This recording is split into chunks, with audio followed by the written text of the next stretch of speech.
the Arizona Air National Guard. I'm Second Lieutenant Aaron Schuett. I'm from Davis-Monthan Air Force Base, working out of Headquarters 12th Air Force. We're about to go on an aerial refueling exercise here at the FIDAE Air Show. The Chileans and the United States Air Force have been working together very closely over the past couple years.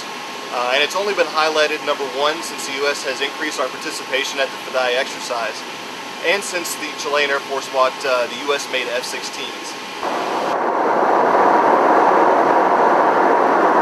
Because of that, it has allowed our air forces to work very much more closely together.